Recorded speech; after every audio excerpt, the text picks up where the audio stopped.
kids. So this was my first video blog to you, and I'm really excited that we're doing this. Sorry if the first vids are kind of sketch, but you know, only done a couple of these, so we'll see. We'll have to learn as we go. But anyway, loved getting to see you, but now I have some other things I want to talk about. Okay, so I just wanted to talk a little bit about Harry Potter because you brought up in your video the other day, and as we both know, the release of the 7th movie, Part 1, came out last week. And whether or not you liked it, I know I certainly did. I think the Harry Potter saga is really interesting because it's something that I have really grown up on, and that something that a lot of kids my age really have. The first book came out when I was 7 years old, and I remember getting the set of the first 3 books when I was in 2nd grade for my birthday. And so it's amazing that all these years later I'm still reading them, I'm still really interested in going to the movies. With that though, it's really sad because in just a couple months, in July, Part 2 will come out, and part of that magic won't be gone, but it will end.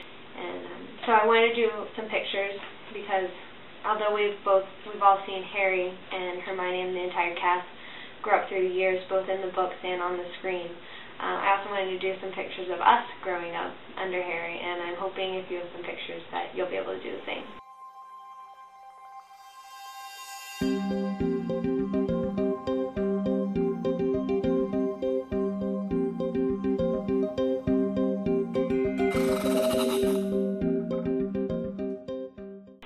And there's an article written by Stephen King called Goodbye Harry, and so I'm going to read you some excerpts from it because I think it's really interesting. It's really well written. If you haven't read it, Goodbye Harry by Stephen King, you should really look it up. Alright, he talks about how he's a grown-up and he's a muggle, and he is really going to miss Harry. And so then I'm going to take this direct quote. Think how it must be for all the kids who were 8 when Harry debuted in Harry Potter and the Philosopher's Stone with its cartoon jacket and modest 500 copies, first edition. Those kids are now 18, and when they close the final book, they will be in some measure closing the book onto their own childhood. Magic summers spent in this porch swing, or reading under the covers at camp with flashlights in hand, or listening to Jim Dale's recordings on long drives to see Grandma in Cincinnati or Uncle Bob in Wichita.